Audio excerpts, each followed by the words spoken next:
Vale. Bueno, pues ahora salimos de un marrón y vamos a meternos en otro. Preguntarte el tema que ahora mismo está en la tele, lleva ya tiempo, pero está sonando mucho. Has mencionado antes tú el tema de Dani Alves. ¿Qué ha pasado aquí? O sea, él hasta ahora ha estado en la cárcel, pero es Eso prisión es, preventiva eso o... es. Vamos a ver, cuando Dani Alves es una persona que es brasileño, que estaba trabajando fuera de España y que ha podido cometer un delito, que cometió un delito en España, ¿no? ¿Qué hace? Se le llama a declarar, se le llama a comisaría para que persone y se le pone a disposición judicial.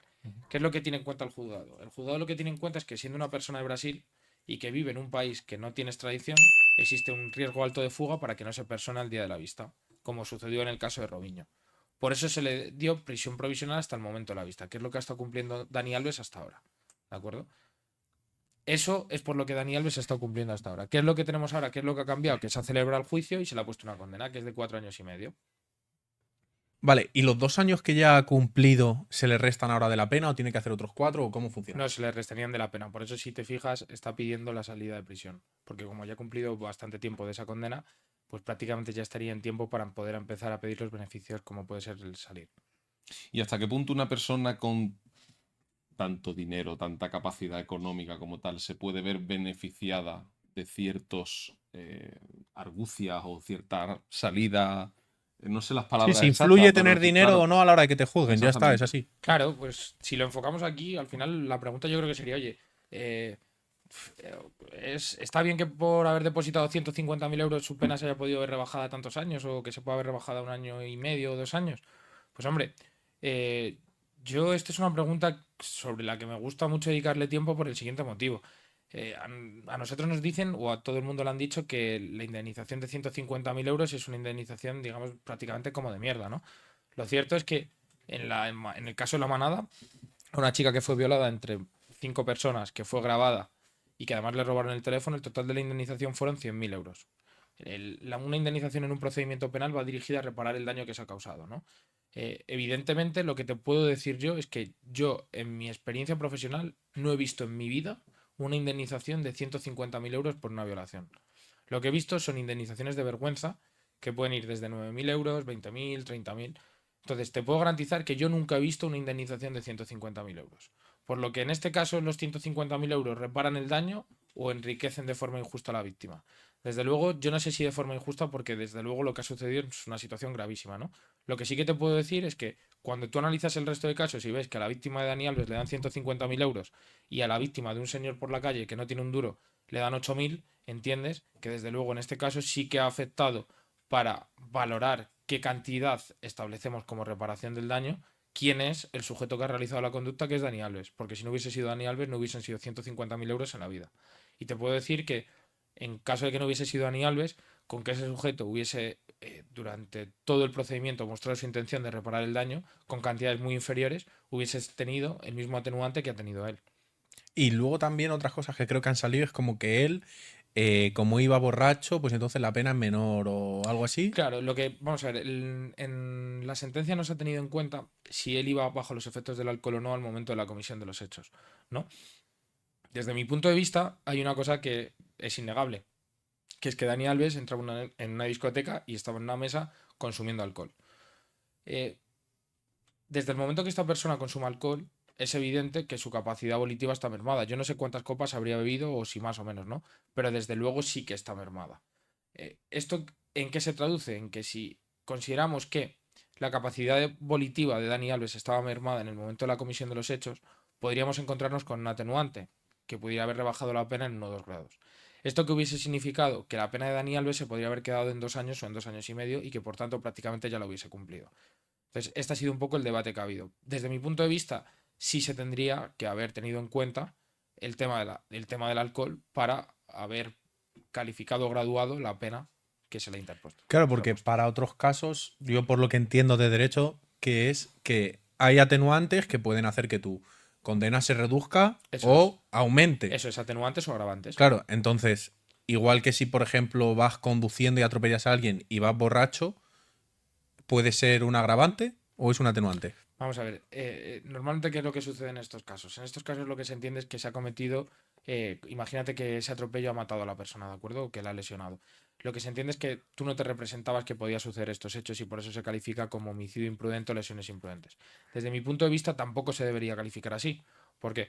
Porque de lo que depende que sea imprudente a que sea un homicidio normal, ¿de acuerdo? Unas lesiones normales, es que tú te puedes representar que puedas causar ese daño. ¿De acuerdo? Para mí es algo que es evidente para todos que cuando tú te subes a un coche habiendo consumido bebidas alcohólicas, tú puedes atropellar a alguien. ¿De acuerdo? Entonces, para mí no debería ser un delito imprudente.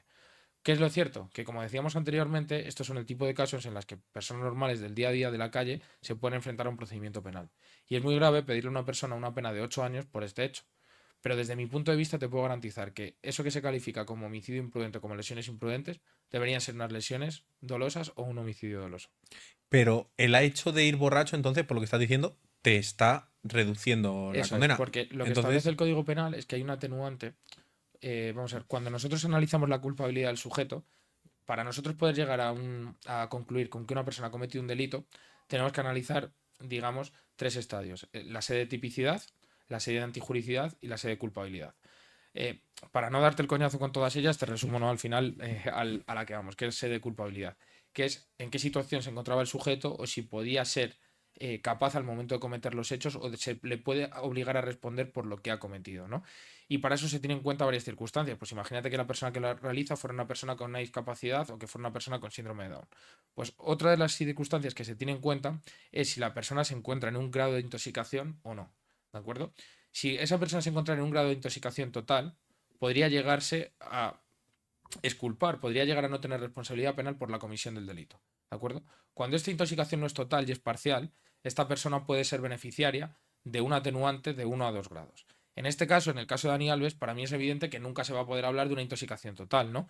Pero desde mi punto de vista, desde el momento que él empieza a beber hasta que suceden los hechos, él al haber estado bebiendo, evidentemente, ha estado mermando su capacidad volitiva y por tanto sí que tendría que ser beneficiario de este atenuante. claro, porque es raro que, por ejemplo, en un homicidio sí se tenga como atenuante y en otro caso no. No, es que sí se va a tener en cuenta en todos. Lo que yo no entiendo es por qué en este caso concreto el juzgador ha decidido no tenerlo en cuenta para O graduarlo. sea, en otros casos que no son de un famoso, por En ejemplo, todos. sí se tiene en No, cuenta. en todos. Siempre y cuando tú no te hayas emborrachado a posta para cometer el delito, es decir, Sí tú te que. hayas emborrachado y acto después de haberte emborrachado hayas cometido este delito, creo que es comprensible, si tú te has emborrachado alguna vez o tienes amigos que se han emborrachado, el procedimiento que cuando tú hablas con ellos no tiene la misma capacidad lógica antes de beber que cuando llevan 5 copas que se han venido arriba. Pues esto evidentemente se tiene en cuenta en un juzgado. Tu capacidad volitiva no es la misma.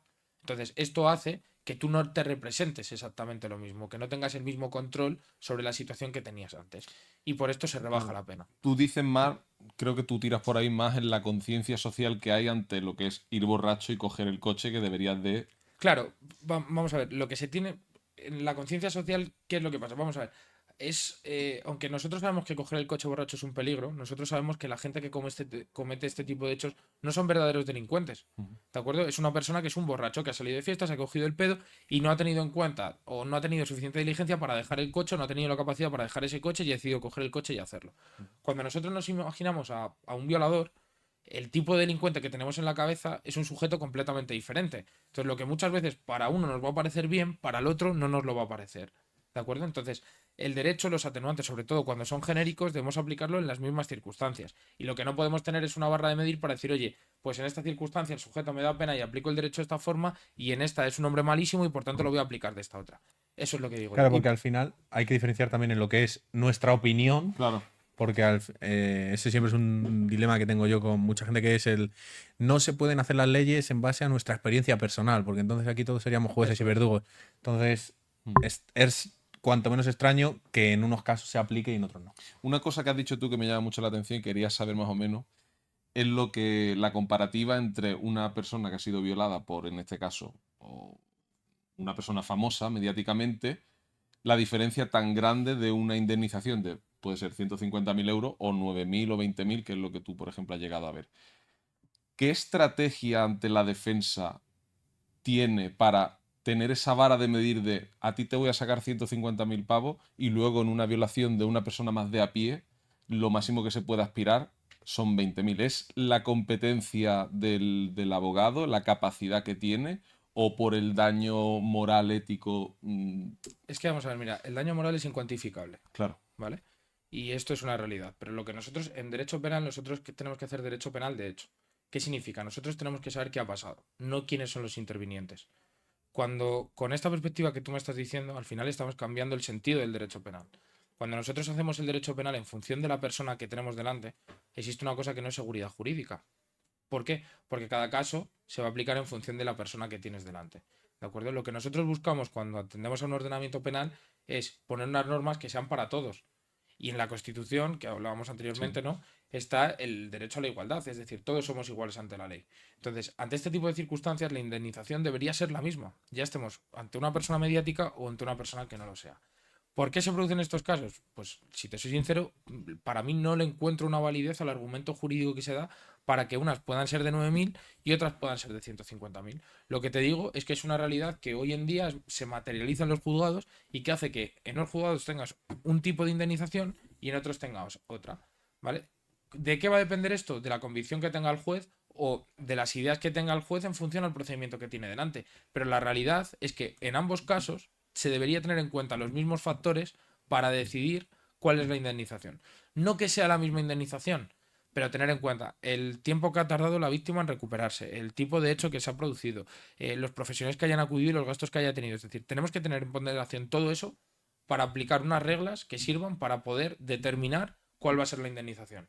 Lo que creo que no podemos hacerlo es dejarlo a la conciencia de cada uno, porque para uno será 1 euro y para otro serán 200 millones. Y una persona que ha sido violada y que su caso ha sido zanjado ya, con esa jurisprudencia, por ejemplo, no sé si es el término tal, puede decir, oye, es que a esta víctima le están pagando 150.000 No, euros. no puede decirlo, porque su caso ya está juzgado. Claro. Pero sí que produce mucha frustración, sobre todo para el resto de víctimas. Y otra cosa que se habló, que eso me gustaría saber cuál es la línea a seguir, era como que se podía llegar a un acuerdo monetario antes. O sea, ¿hay una forma de decir, oye, yo te indemnizo y no vamos a juicio o algo así? No, vamos a ver, lo que establecían o lo que querían establecer es lo siguiente. Lo que Dani Alves sí que podía haber hecho era haber realizado un procedimiento de conformidad. Si él se hubiese conformado con la acusación que le están estableciendo, podría haber llegado a un acuerdo para que no se hubiese celebrado el juicio y simplemente reconocer los hechos. ¿Vale? En esa negociación, uno de los factores que se tiene en cuenta es si se ha reparado el daño o no. ¿De acuerdo?